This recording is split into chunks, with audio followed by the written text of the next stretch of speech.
You know that feeling. That moment of frustration when your fingers, perhaps a bit stiff from the years, struggle to break a plastic ring or peel back a stubborn foil seal. You might think it's just a poorly designed bottle. You might think it's just your hands getting older. You are wrong.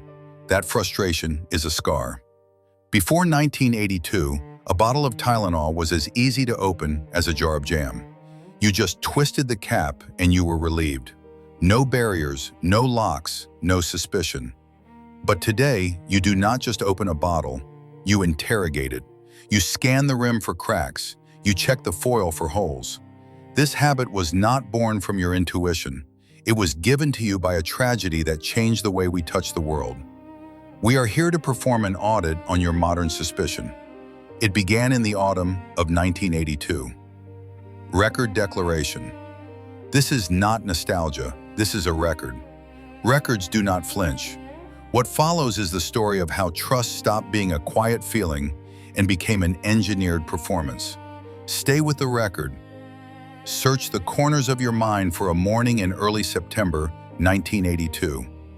In those days, trust was like the air. You didn't think about it until it was gone. Medicine was not a question. Packaging was just a box. Tylenol was the baseline of American relief. It lived in every junk drawer, every bathroom cabinet. Think of the bottle back then. A smooth, clear plastic container. Inside were the iconic capsules, half bright red, half pure white. They looked clean. They looked like help. When you had a headache, you didn't think. You just reached. You twisted the simple cap and swallowed. Parents gave them to children without a second thought. The act carried no tension. This was the anesthesia of the 80s. The belief that while systems might break slowly, they would never betray you quietly. That belief did not survive the month of September. On September 29, 1982, the world changed in the Chicago suburbs. People began to fall. Not in accidents, not in traffic, in their living rooms. Mary Kellerman, 12 years old, she woke up with a cold. Her parents, acting out of pure love, gave her one extra strength capsule. She was gone before she could say goodbye. Imagine that weight, the realization that the help you gave was actually the harm. The Janis family. Adam Janis died first. His brother Stanley and sister-in-law Teresa gathered to mourn. They both had headaches from the grief. They took capsules from the same bottle Adam had used. They collapsed on the same carpet where he had just died. The cause was not a mistake. It was cyanide. An unknown hand had opened the bottles, replaced the white powder with poison, and returned them to store shelves. There was no warning, no damage to the box, but if you leaned in close, you might have noticed a faint, strange smell, the scent of bitter almonds. That was the smell of the breach. The system, the very thing meant to heal, had been turned into a weapon. Recall your living room on those nights. The blue glow of the television casting long shadows on the wall. The news anchor's voice was shaky. Do not take Tylenol. The static on the screen felt like the static in our hearts. Johnson & Johnson recalled 31 million bottles. Within days, every drugstore in America had a hole in its inventory. If you walked into a pharmacy in October 1982, you saw the void. Row after row of empty white shelves. That empty space was more than a lack of product. It was a hole in the American safety net. But here is the most terrifying part of the record. They never caught him. The person who opened those bottles, who turned a remedy into poison, remains a ghost. A nameless shadow. The case is still unsolved. We realized something then.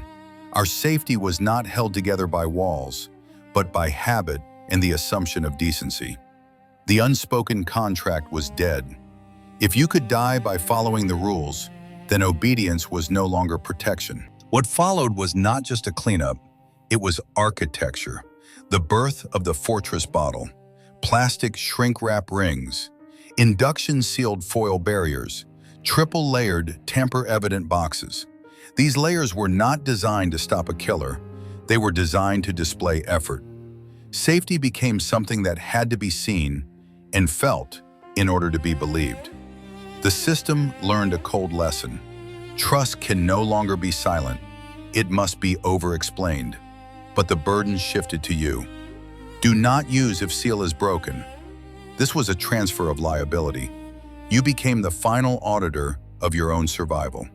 Trust was no longer a feeling. It became a checklist. You live with the residue of 1982 every day.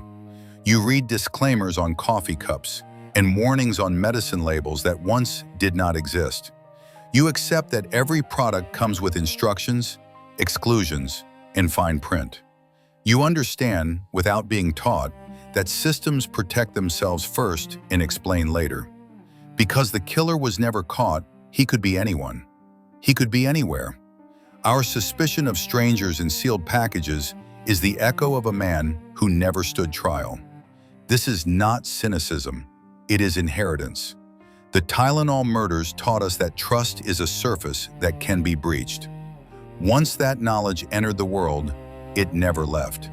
You looked twice because the system failed once, and once was enough. This was not a loss of innocence. It was a recalibration. Trust did not disappear. It was redesigned, conditional, observable, managed. The system learned that belief must be maintained through exhibition, not assumption. And you learned to look for the crack in the plastic. You learned that the seal is the only thing standing between relief and poison. This is not fear. This is structure. This is not memory. This is the record. The record remains. The audit is closed.